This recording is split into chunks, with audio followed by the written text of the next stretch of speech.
అసలు తుఫాన్ ఎలా వస్తుందో తెలుసా? సముద్రం మొదట ప్రశాంతంగా ఉంటుంది, అలలు మెల్లగా తాకుతూ ఉంటాయి.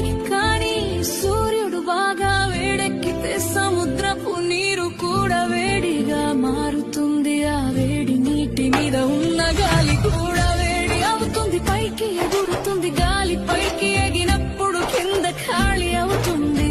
అప్పుడు చుట్టుపక్కల చల్లని గాలి ఖాళీని నింపడానికి వస్తుంది. ఇలా గాలి ఎగరడం దిగడం మొదలవుతుంది. అలా తిరుగుతూ తిరుగుతూ ఒక పెద్ద చక్రం